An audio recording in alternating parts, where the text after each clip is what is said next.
My name is Raul Peñaranda. Raul Peñaranda is among the designers. Okay, how are you? How you doing? I'm doing great, Andres. How are you doing, my friend? I'm feeling great. I'm excited to have this second episode going on.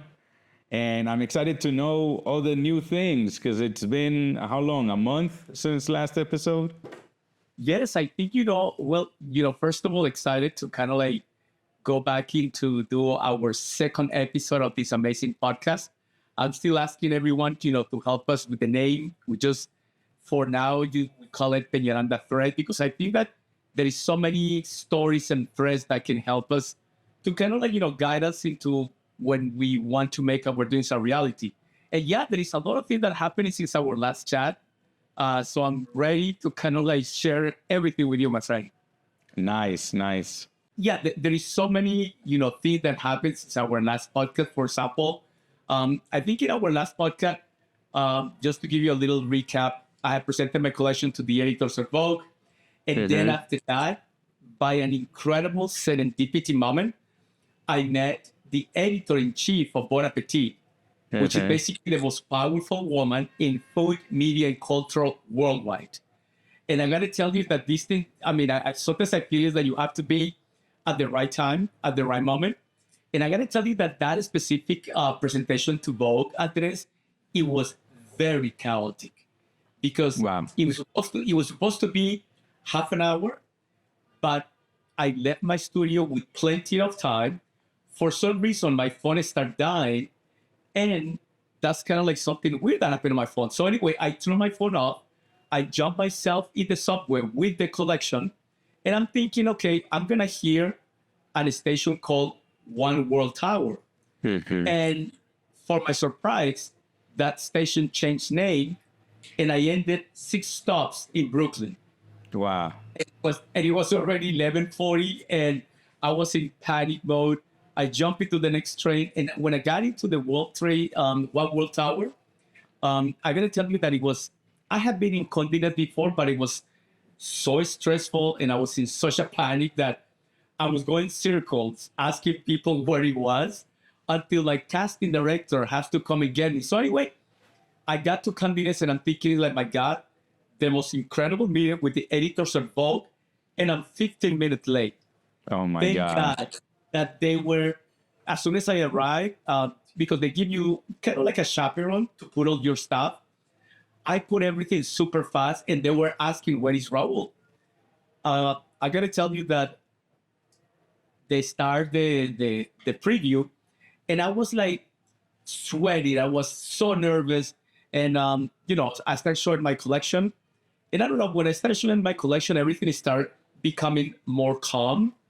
But obviously, I was kind of like, why this happened, right? I had 30 minutes to basically wow these fashion editors from Vogue magazine, and I only have 15 minutes. Long story short, we went like 5 minutes after because they were very engaged. They were so kind with me. They were like, don't worry, Raul, things happen. And exactly after that, I'm packing the collection with my casting director. And I was like, you know what? I saw this sign of Vogue. And I remember the first time I was there in the other office on 42nd Street. So I said, let me just take a selfie. And I'm taking a selfie. And this beautiful lady just passed by. And he seen me struggling taking the selfie. He said, darling, do you want me to take a picture? I'm like, sure. So she take a couple of pictures of me because I wanted to take a picture of the one in 2013 and this one. And then she starts saying, oh my God, your collection is beautiful, love the dresser. And then she asked for my name. And then I asked who was her name. And she said, Jamila Robinson. And I said, oh, what do you do? Oh, I'm the editor-in-chief of Bon Appetit. And I got to tell you that if I had come on time, if I had presented my collection at the time that I was supposed to, I would have never met her because there was so many people passing by.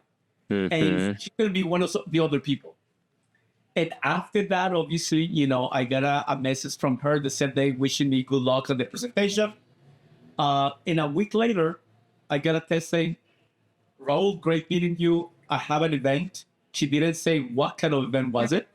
And she said, I may need a dress. and we met in a coffee shop.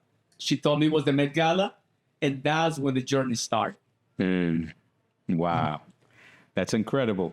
Like a little accident takes you way further than a normal situation. And we're pushing to be 10 minutes early, 15 minutes early, half an hour early. And then you miss the time, but you hit the correct moment. Well, it's kind of like, I was thinking why this is happening. And I got to tell you, I left that day, and I will show you a video of that presentation. And I was like, okay, worst thing that could happen is that they cancel me, or that they said, we'll see you again, which means they will see me again until next season, because you have one chance. And then I said, okay, at least I got 15 minutes. And now, after the Met Gala, and the Met Gala put me in a direct contact with Anna Wintour, because not only she wanted for me to make a dress for her, but Andres, this has to be approved, everything by Anna Wintour and her team. So I have to set the sketches, the fabrics, the concept. And I remember it was on a Monday when she said, I'm gonna present this because Anna is asking me who are you wearing? And that day I was so nervous on a Monday. She called me, it was kind of like close to 12 noon. And she said, Raul, everyone loved the concept. Wow. Because not only I wanted to do a dress, because to me it's important that when I do a dress, I think there is a perfect balance of two things, right? Yeah. The DNA of Raul Peñaranda and an extension of the personality of whoever is wearing the dress. In this case, the most powerful lady of food, culture, and media in the world. Wow. And so when she said that, we started, going bananas into decided this amazing dress. And my idea was this. I said, I'm a great painter, and I used to do that when I was at Oscar de la Renta. So my concept, because I invited her to the Baccarat Hotel, was, let me hand paint the dress, because the theme of the Met Gala is Garden of Time. Oh. And the exhibition is called Sleeping Beauties, Reawakening Fashion. But that doesn't mean that it's Walt Disney. It's kind of like 200 pieces that are going to come alive. So anyway, I said, what about if in the painting, I was asking her, what is your favorite flower? And she said, I love peonies. And I said, okay, let me paint some peonies. And then I said, how about we put herbs from the culinary arts of cooking, like rosemary, parsley, kale, spinach, lavender at the bottom. So it's kind of like the garden and the flowers. Nice. And she loved the idea. And I think that that's what the editors were like. We love the concept. And again, Andres, I was telling you before that for me, it's so important to tell a story. Yeah. And the story can have a happy ending, can be stressful like my presentation at Vogue. But nonetheless, I gotta tell you something. If you have your goal clear, every single thing that you do is based on that goal without knowing how to get there, the universe start aligning everything. And somehow everything start coming together, which is what happened right now. Wow, that's crazy.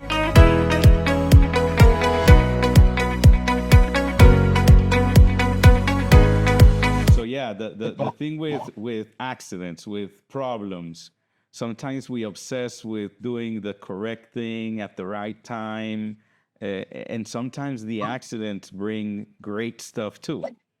In this case, the chance of meeting Jamila Robinson, that was amazing, and the fact that she wanted to have your dress, and oh man, like magic happens. Yeah, magic happened. And Andres, one thing is this, is kind of like, for example, if you happen to go into her Instagram and you see the post that she did about the Met Gala, she started the word like this. She said, I met Raul serendipitous, because it was a serendipity moment.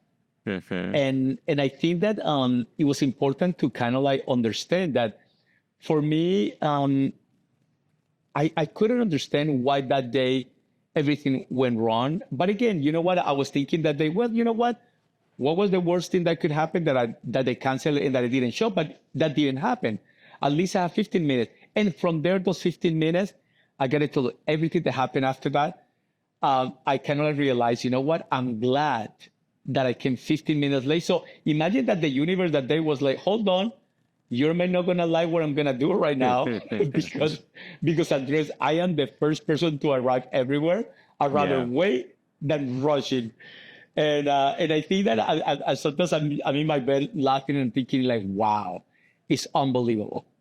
And and then the other thing is like, you know what, editors and in the caliber of Jamila Robinson, Andres, they can have every brand in the world on her feed to dressing her to this event, you know? Yeah. And for she to kind of like go with me, I think it's such an honor. I mean, I'm an established, brand in New York. Yeah. But imagine that sometimes I see in the red carpet, Yves Saint Laurent, Dior, this brand that has over 60, 70 years. But it was all a beautiful journey. And here we are. Nice. Yeah. So we have a lot to unpack. For example, I saw the content you were sharing. I saw you at the Met Gala. I saw everything. In fact, this is a little clip. Yeah, yes, I did. That's it. Yeah. So this is you dressing her, fitting her. Yes. Because you know what? The crazy thing is that day, obviously, like I told you before, Anna Winter has to approve every single thing from the sketch, and we had little things that were stressful. That dress, Andres, was finished Monday, 1:45 p.m. Wow. And I have to be at her place at 2:00. Did you teleport? You know what? I know. Well, they sent me a car service, and I was just going and praying. So we got there on time, and I have to do the fitting on her. But not only that happened because I have to go with her on her car, not because I was going to the Met Gala, but because of that, Telemundo, one of the networks here in the U.S., asked me to be the fashion commentaries on the red carpet. So I couldn't ask for a better deal where I was just right here seeing everyone, and I have to give my feedback of the fashion aspect, Yeah. So it was a little nerve-wracking. Look at that's her and the editor from British Vogue. Wow. But it was quite an experience because I was so happy that everything was perfectly. And I gotta tell you, I was just ready to go live from the red carpet when I see, for example, the co-chairman. The first one that came was Bad Bunny, and everybody went crazy. Yes, I bet so. Yeah. Yeah. After Bad Bunny came Chris Hemsworth. The guy Thor with his wife, the beautiful lady from Spain. I forget her name now. And then Jennifer Lopez arrived, and that become, people were screaming. I didn't know where they were coming, but I was like, people are like very into this thing. Passionate. Passionate. And then it came Zendaya also. Unbelievable. I bet so. I saw on social media Cardi B. Her immense dress. It was oh my God, that was crazy. That was you know what? crazy. It's funny because she arrived in this minivan with black umbrellas because she didn't want to know what dress was she wearing, and I don't know. There were literally 10 people turning the dress as she was going up the stairs. Wow, incredible. When we were designing the dress, I was telling Jamila, I say, hey, I'm gonna give you the wow, but I want to give you functionality. And that's why, like I was telling you before, look at this is my hand-painted version of the dress. Look at this. Wow. And you even signed your name on there. Nice. Yeah, well, you know what? That is called marketing. You have an opportunity to be around hundreds and millions of people. Why not signing your dress in place that people gonna see? So this was basically hand-painted the dress of Jamila, and this was the cape. Look at Oh the my cape. God, that is And this, mesmerizing. yeah, and this It's is, as you can see, this is the leftover because, um, Andres, this fabric is $1,500 per yard. oh my God. It looks Look at like a this. little poncho, like Well, right you know there, the what? piece you have. Well, the idea was having a cocoon as a cape and then the Nice. dress at the bottom. So she was basically, she said, oh, the dress is called Eat the Garden. Oh, And obviously we have to do, as you can see, that it's cut out because we have to cut yeah. and we have to place these flowers on the dress as a cascade. Um, so they both will be kind of like in a Merging. perfect balance, merging Okay. together. Yeah, yeah. And like I Nice. said, we finished that dress Monday morning, and I was like, that day, Andres, I did not eat anything until 8 p.m. And I was on Wow. Telemundo because the stressful part is that the producer says, Raul, we have seen your videos in the past, and they say you are very organic in camera. You are and we need somebody who knows fashion because the idea, Andres, was this. If you see the little, and I'll send you, it's like a 15 minutes live, but with the commercials, you do like half an hour or 45 That's right minutes, here. right? Yeah, Yes. this one. Yeah, let's see. This is So, when she's presenting you, and then you'll come on. yeah, and you know what happened in that moment before we go on air? She said, Raul, red carpet is behind. We have a chat on our phone, and the chat address was the producers who were inside the carpet because there was a huge hallway where all the celebrities were almost kind of like in a traffic thing Yeah. until everybody will go outside. And guess what? They were sending us pictures that I will look and they will say Bad Bunny, and I only have literally 1 second to see what he was wearing. We didn't know who was the designer. For the hostess to say, Raul, what do you think about the outfit? And in one moment I have to be black. Black is the color of the season in Bad Bunny, and I have to be like on point. It was so stressful because in one moment my phone wasn't loading the pictures. And I keep looking at her picture when she said, what about Jennifer Lopez? Of course, she's behind me. I'm not seeing her.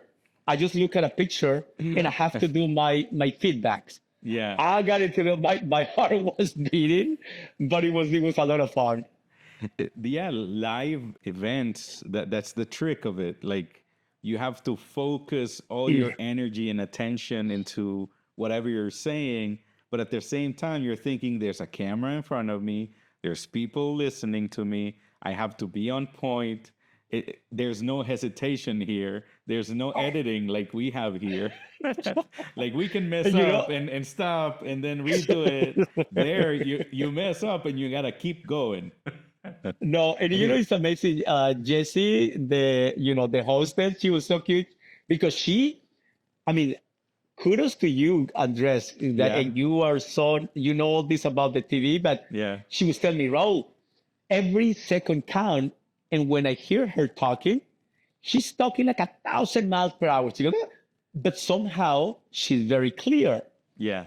And then she said, Raul, if I touch your arm like this, it's because you need to cut it out. Oh. And in my mind, Andres, I was like, I don't want you to tell me. That's why if you see the interview, I was like, tell us how the dress started. I'm like, well, it was a Vogue, this.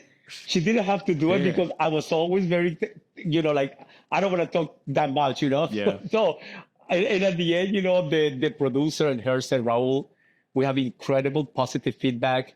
And there is a possibility for me to come back in any other fashion event as a fashion commentator. Wow, nice. That's Yeah. such good. Well, you've always had the energy and you've always had the charisma. Thank you. There's no second thought about it. You have a thing with the camera. Obviously, you're in fashion. Obviously, you have a sensitivity for this.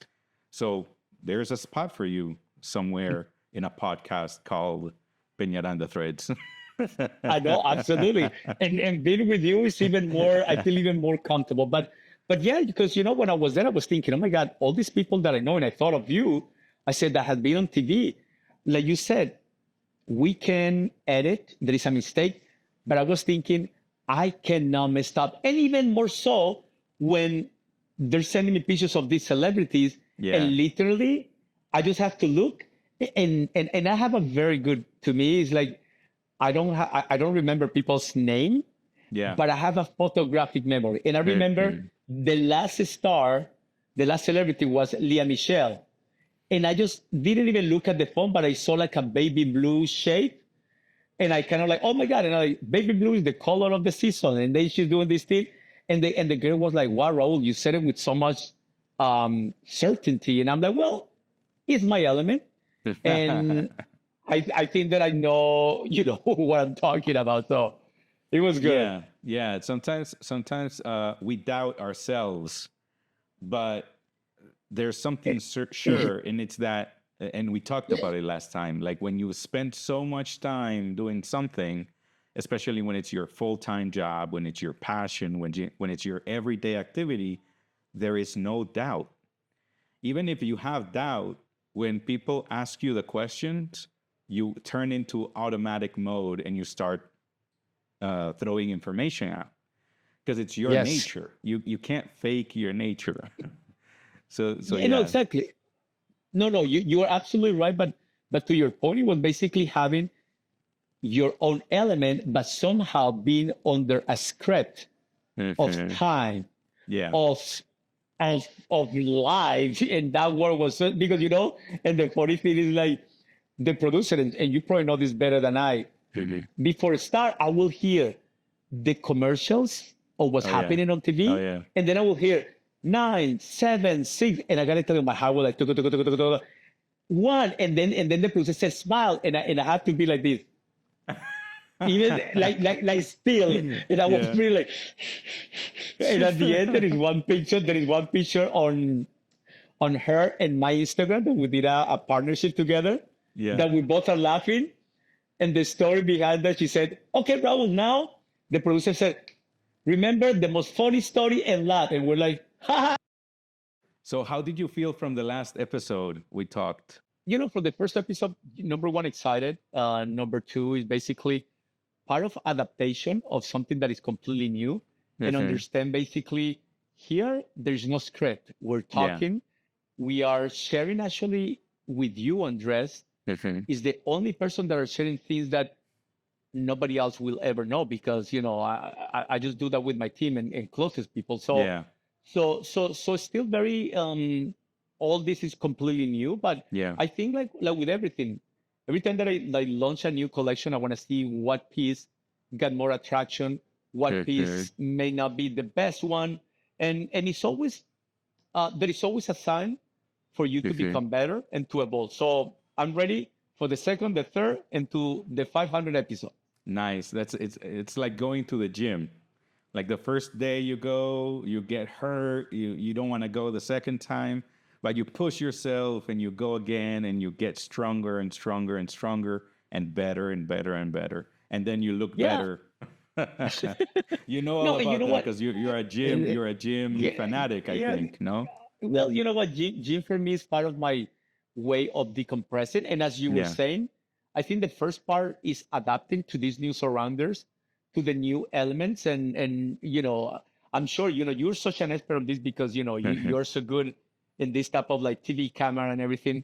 For me, I'm always being kind of like the one who provides the entertainment to the camera, which is what I'm doing right now. But I have to be thoughtful of other things. So listen, I'm like a kid with a new toy, learning everything new every single day. So did you get any feedback from the first episode? Like people have they told you anything? Actually, yes. I gotta tell you, a lot of people, the funny thing is like the people who never commented or they never do anything on the pictures are the one who reach out, because the one that are my super fans, they liked it, but it was surprising to know that people that I'm like, oh my God, do you still follow me?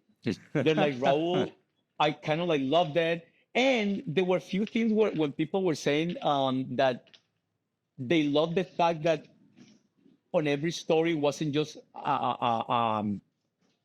a talk of conversation that something happened to me, Yeah. but everybody can take something for their lives, you know? So I Exactly. think it was amazing. So yeah, great feedback. And I'm still getting feedback from other people. So yeah. Nice. That's great. That's excellent. Okay. So let's talk a little bit about myths in fashion, and then we'll go back to a little bit of the Met Gala.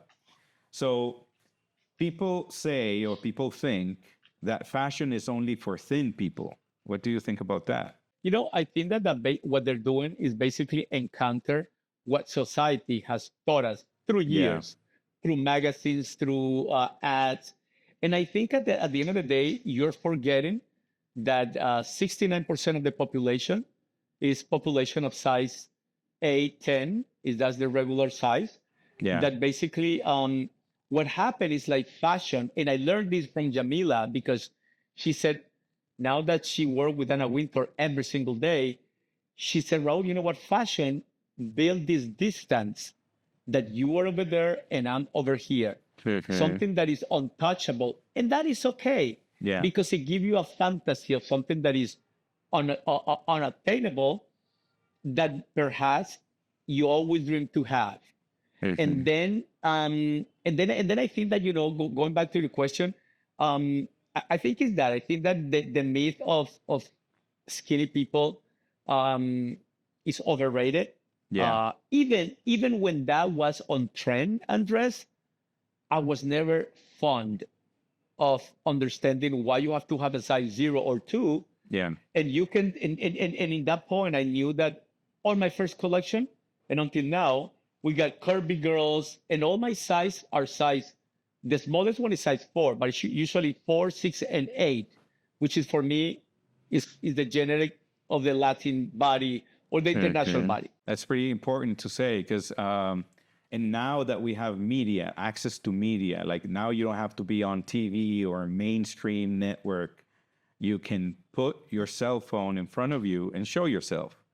So majority of people have unique appearances.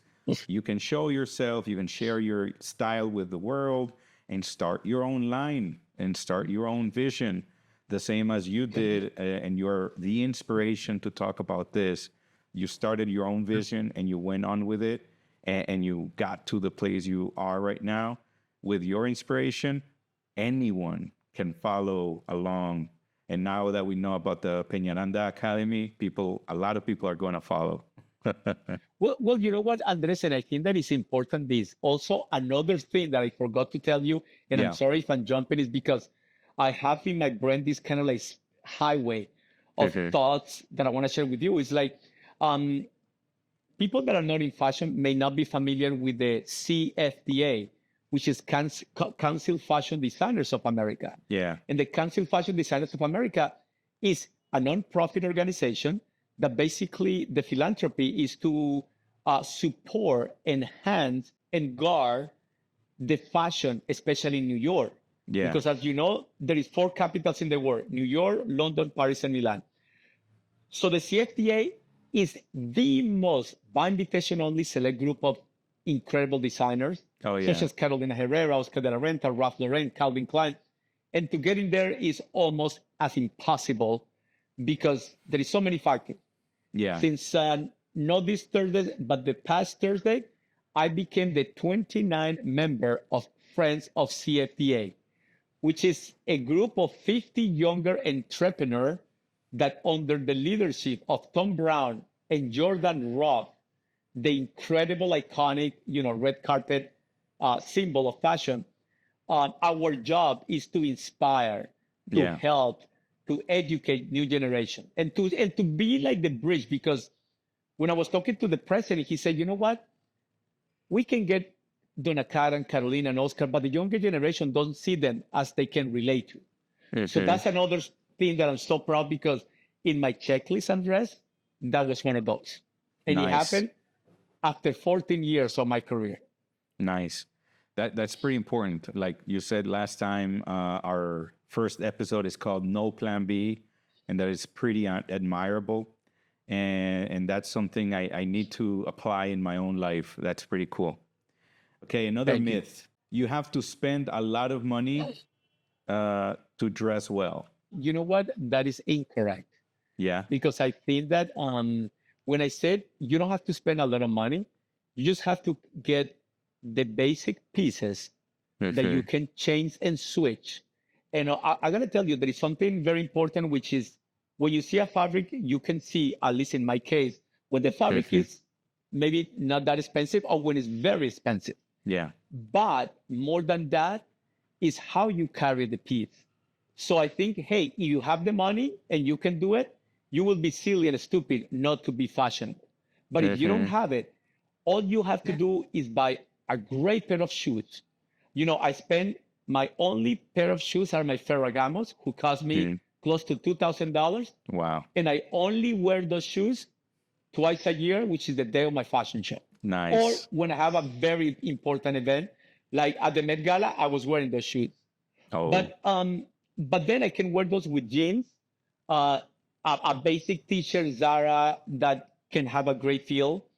And I don't think that you have to spend money to dress well. No, I think that you have to feel that you are rich deep inside in order for everything that you wear elevate to your personality. Exactly.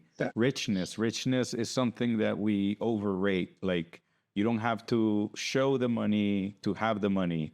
You have to make the money and then show the money, not the other way around. And if you can, go for it. But don't spend on things that are super expensive that are gonna stop you from paying the bills next month. Well, I love clothes. I used to be a compulsive shopper. I had to get over that. And I had to work on myself very much. But now I'm the opposite. Like, now I don't buy clothes at all. And my clothes are old. And my pieces of clothing are like 5-10 years. I think I have pieces that are like 20 years old. But I fall in love with my clothes and I feel comfortable in them. But also, my stepfather, his name was Marco Velastegui. He passed away in 22, I think. And he left a bunch of clothes in his closet. And I loved his taste. Like, his taste in clothing was great. And I said, this cannot go to waste. I got to keep some of these clothes, most of these clothes. But he tailored his clothes. So he would buy a shirt and he would take it to a tailor and he would modify them. So this is my problem right now. Oh, I got it. But you know what? You make it work because guess what, Andres? Fashion is a revolving door. Exactly. It's a revolving door, and I can see, you know, that. So how big is your closet? It's a walk-in. It's a walk-in closet. It's like a little small bathroom size. Nice. So it's only like my width, but we also share the closet. So it's half a walk-in closet, my wife and I. So I do have plenty clothes. I have plenty of clothes. No, and you know what, to me, I was telling you is like, once I'm comfortable with myself, like I want to buy the same style in just black and all colors. Yeah. Like all I wear, like I have these pants that are like so comfortable that are like between joggers, but also clean athleisure pant for work. Yeah. I got it in black, blue, navy. And I kind of like, you know what? If I could, I will have a uniform. And I don't care because you know what? That's me. And if you see that, I don't know, the most successful people, the guy from Apple, everybody has hundreds of the same thing, the same size, the same color. So to me, I think that cliche that you have to spend money to be fashionable is no longer valid. And actually, Steve Harvey has a video. I don't know if you have seen it. He talks about what kind of suits to wear. Like, you only need 5 suits of specific colors that you can mix in 72 different combinations or something like that. Absolutely. You know, as long as you have a cold color combination, which is basically the blues, the grays, a warm color combination, which is a tan, a brown, and you have to have your black basic for the day or your black shiny for a cocktail, you're ready to go. Perfect. Excellent. Okay, fast fashion is the only way to keep up with trends. That's another myth. Well, you know what? First of all, and this is my opinion, Yeah. trendy is one stop before being tacky. I said, don't be trendy, be unique. Okay. Because the trend is basically you are trapped in a in an unconscious mind of somebody that you don't even know that says, let's create the same jacket with different brands, the same color.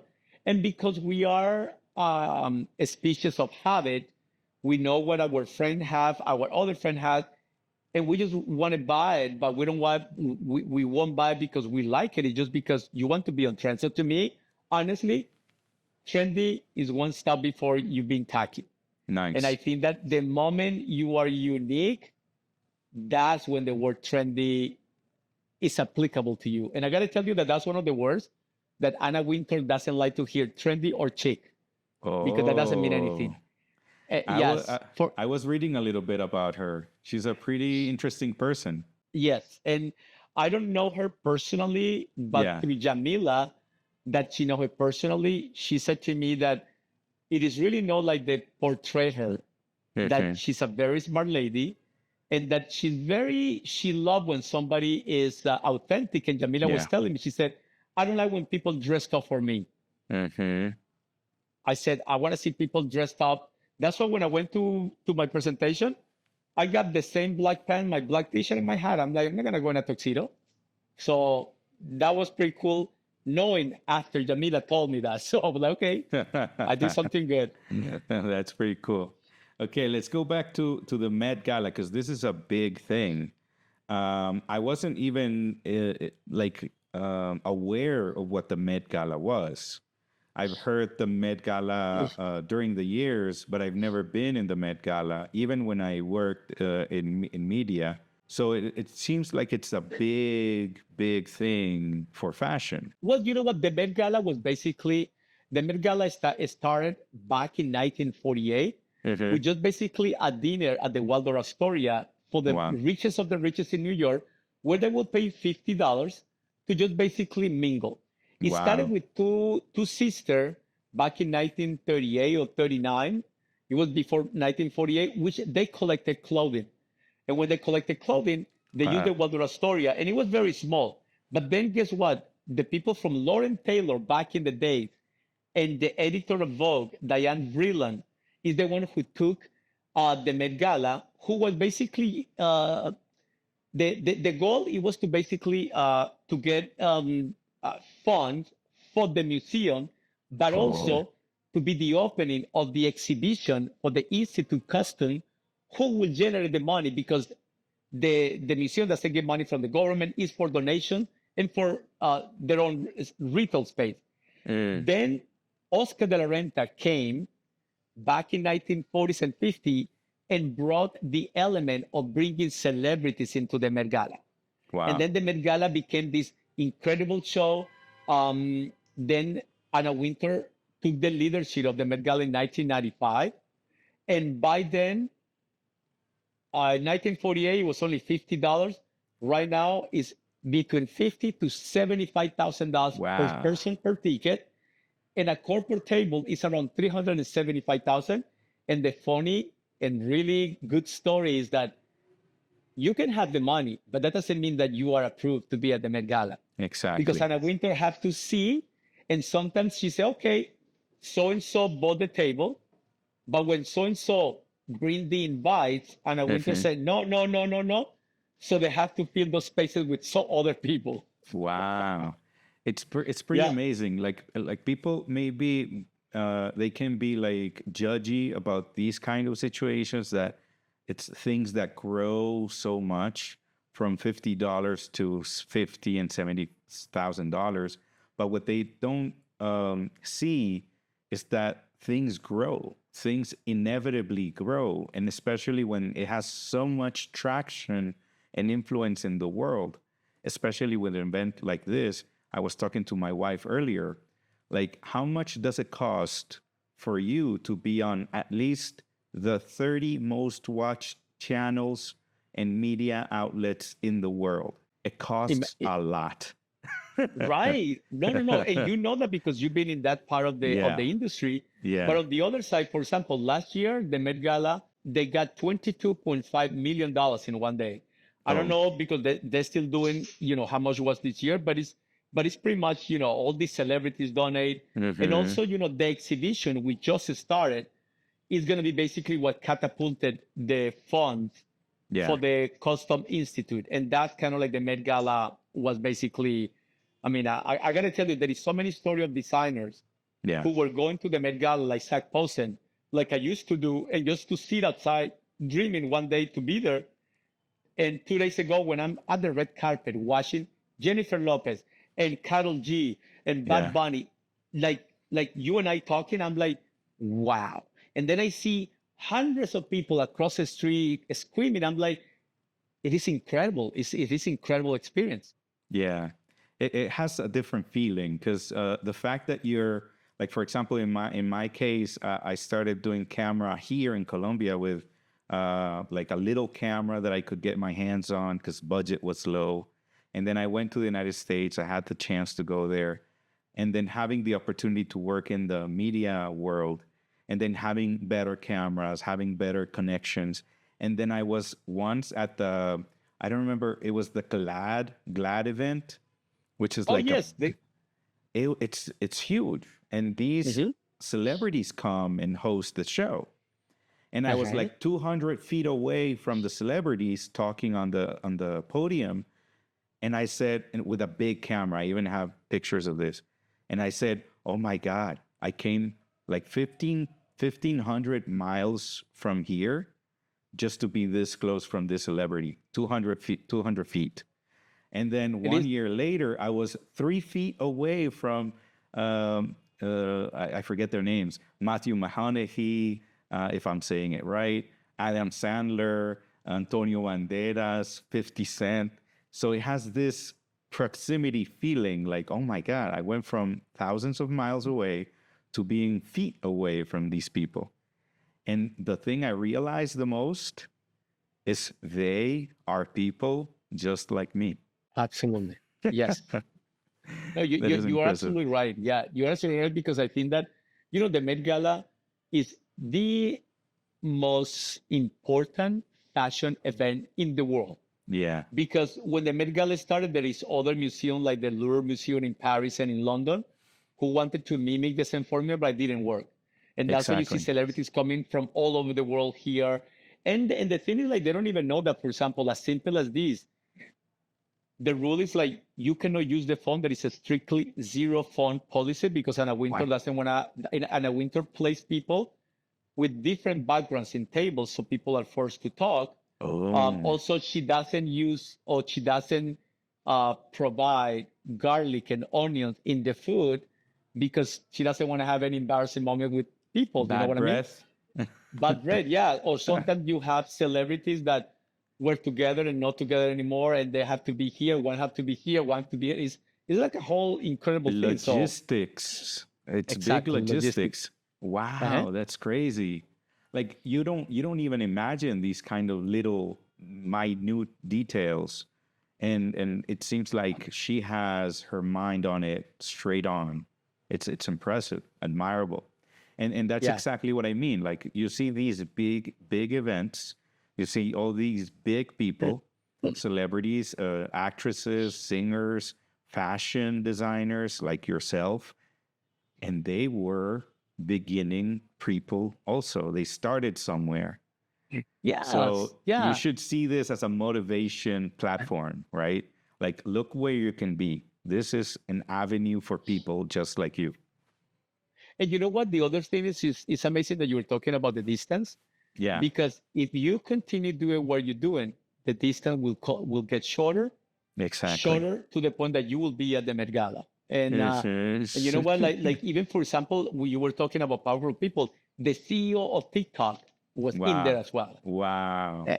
And when you see all these celebrities from politicians to it was unbelievable. And it was for me it was amazing. Shakira was there too. Wow. She came at the end in a beautiful red dress. But then again, Jennifer Lopez has to be at the beginning because she was a co-chairman. Shakira came at the end. The Kardashians came also at the end, and they have to be separated so everybody can have their time of glory. Nice. And there was one girl, I forgot her name. She was wearing this dress made out of sand, and Oh the yeah, I dress, saw that. it was so hard that they have to literally hold her from the waist and bring it to the stair. I'm like, who that? I mean, I don't know. That's a little bit too carry away. Yeah, but it's like a publicity stunt, like you said before. The action of signing your design is your way to say, "Hey, I'm here." And that, like, having the most ridiculous outfit also says, "Hey, I'm here," but shouting like with a megaphone or something. Yeah, or like for example, nobody knows that uh, the dress was finished on Friday and the Oh, cape, but I got a call on Sunday of an editor saying that their feedback was that the dress and the cape were two queens from two different kingdoms fighting to be who is the queen, and that there was wow. no correlation between both. This is Sunday at 10 in the morning. The Met Gala is the next day, and I have to start analyzing. I said, but we went through a process of approval that is very strict. Uh, why this is happening? Yeah, And I think that I'm taking it, which is a great suggestion that we have to do the cutout that I told you, yeah. this cutout, and put it on top of the dress. And the thing is, like, it makes sense because if you don't see the cape, the dress is incredible. If you don't Okay, see if you don't see the dress, the cape is incredible. But then when you see it both together, I can see that that day I surrender as I know everything. I'm the one who created peace and I can do whatever I want. To say, you know what? It's true. I learned something and we worked together and we did it in like 45 minutes before we have to be at her place in Park Avenue. nice. Yeah, there's a challenge always with a new thing, and what you do is create new things. The fact that you painted the dress by hand, the fact that you took your risk and merged different materials together, the fact that you took in consideration her personality, her profession right now as editor in chief of Bon Appetit, and all these elements together, they might clash, they might explode, they might, but that is the essence of it, right? And you take Yeah. big risks in doing creative work, exactly like that, with a deadline, because that's the Oh no, other yeah. part. And you know what? I'm always said that you're always into a constant fight with something called time, and the Yeah, time is ticking, ticking, ticking with no mercy. And sometimes it happens, sometimes it doesn't. And when it exactly, doesn't, you surrender, and people see that aspect of vulnerability, and all of a sudden there is no mistake. There is a exactly, hero, and everything goes, incredibly well. exactly. Yeah, sometimes it happens to me when I do animations or videos, and it has to go on air a certain day, a certain time, and it something doesn't work, and you got to do like a quick fix or change something, or maybe it just goes out with the mistake, and and nothing happens. Like, there's mistakes, there's things that maybe don't work perfectly, but that makes it unique too. That's Yeah, yeah. and Andres, that's what, taking in consideration what we talked in our first episode. I'm always thinking that I plan at 71% of the equation, and I Hmm. leave the other 28% to organic evolution for me to Yeah, surrender and understand that it was always for the benefit of my goal. yeah, So that's when you're doing it right. yeah. So yeah, I bet you feel great after this big event. I bet, like, this was a big accomplishment. You went one level up.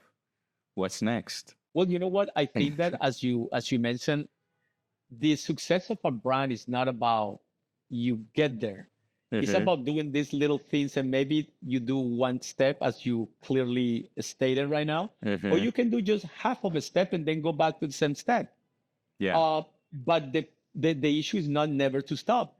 And I think exactly. that in my checklist, this is my first design dress with a purpose and intention for the Met Gala because I had a dress 2 years ago, but it was a celebrity who took a dress from my collection and she wore it at the Met Gala. So I didn't have to go through this stressful thing. So that's why I said, this is my debut. The other one was basically A coincidence. a coincidence, yeah. And what's next is, well, be part of this Friends of CFDA, which, by the way, tomorrow, the Friends of CFDA, and I think this is the part that I love because success doesn't mean that you may have all the money in the world. It's about putting you in situations when there is powerful people and you have to relate with your personality, charisma, vulnerability, with your mistakes to convey your story. Yeah. And one of the biggest purpose of this CFDA is the fact that tomorrow we're having the first private cocktail Met Gala for Friends of CFDA, where not that she will be there, but for example, Nina Garcia will be there, Anna Wintour, like the heavy duty people in fashion, which I think that they're so strict for you to become one of these Friends of CFDA or CFDA member, because I tell people, don't give me the fish, teach me how to fish. And I'll do it my own way at my own time. And when you ask me what is next tomorrow, I have this cocktail that, look at what happened. My plus one is Jamila Robinson. Wow. And see how now she is my guest. Now I'm taking the baton. And that's the beauty, Andres, that you said it. We all are the same. Yes. You can never feel intimidated by celebrity or starstruck, because what you're doing is like you are limited your capacities to make an impact. Exactly. And that's what with Jamila and I, first of all, we connected, and you're going to see her because not only she loved the dress at the Met Gala, but she wanted me to dress her for every single major event for the rest of the year. Wow. Nice. So, nice. Yeah. So you see little things that happening for me when I tell you what's next. What's next for me is tomorrow. That's for being 15 minutes on time. Oh my God, I gotta tell you, and I'm such a perfectionist. I will be like, oh my God, what the heck? Why this is happening? I'm like, Mom, but look at it was for the good of all this coming along. That's excellent. That's excellent. Oh, and then Andres, the other thing that is amazing is how, for example, that dress, who is wearing it, me in the red carpet, it start like getting a domino effect, because from Colombia, Caracol, Blue Radio, El Tiempo, everybody, my phone was going crazy. And that's the other thing that I tell people. People think that I have the most incredible publicist. I'm just me, and all the media that we have. Chromos magazine, the Chromos magazine also did an article on my collection. 360 Random International Caracol. So for me, and I was telling to all the different medias in Colombia that here we get so many coverage, but when I see the word Colombia, it takes priority in my heart. Of course. I was so happy, and I'm gonna post these little things because I don't want to saturate the Instagram feed, but we have incredible coverage with zero investment. Just the investment of 15 years of keep repeating your goal to the world. That's something very important. That's what you said right now. Like, people think that to be in the eyes of the world, you have to talk to mainstream media or have a publicist or have a PR person or a manager or something, but they forget about the very important thing. You have to become interesting. You have to become interesting enough so that people are coming to you instead of you going chasing people. And I think that's what you've done to so great. Like, people want to talk to you. People want to be with you. People want to share their creativity with you. And I think that is your success factor. The X factor. No, and I think that's the difference. For example, when producers are reaching out directly to me, it's not that I'm I'm the last Coca-Cola of the desert, but No, yet yeah. I made an impact in every single freaking interview. When if I have to cry, I cry. If I have to say, I don't know, I don't know. But I never have to say something that is not the real thing because I don't want to be known for the guy who knows everything. I want to be known for the guy who doesn't know and doesn't have much, but has used those resources and have become who I am today. And when I was talking to the people at the CFDA, they were very excited because he said, Raul, what can you bring to the table? And I said, listen, I want to bring to the Peñaranda Academy maybe a title that can says, be successful with what you have. Because that's the key for you to start evolving and achieving your business and everything that you want to do. Excellent. The golden closer, well, number one is like, I want to show you this piece. Yeah. This dress, as you can see, is from my collection called Forward, inspired in Las Palanqueras from Colombia. And you can see the faces of the ladies with the fruits done in a very modern way. And this dress, look at this, it's all done with embroideries from Colombia, the little bit of the colorful and the accent. So I just want to show you that this is one of our pieces from my spring collection, and a spring collection with black, which is basically you continue being the rebel. But just wanna continue with why about this dress, because a lot of people were very also, they love the fact that we featured that last dress and we told that little story of the mistakes and so forth. But but you know, there's more than a closure. I'm always think something that is very important, right? That I think that average is your enemy. You know, success is your responsibility, and you have the power to change your life if you're willing to flip the switch. And I think with that, I want everybody to remember those things. Excellent. What would be the occasion to wear this dress? You know what? The occasion for this dress, it could be, for example, a daytime cocktail. Okay. It could be also like an evening chic event that you can wear it. And also, why not like a luncheon? Because you know what? Even though that is black color, it's all see-through on top, and you have the pop colors that if you put all these elements separate, people will be like, you're crazy. That's gonna look like a payaso, like a clown. And look at this, it's a beautiful piece, and it has the pockets. So yeah, it's to wear it whenever you want. Exactly. Take a risk. Don't follow the rules. Take your own vision Exactly. Exactly.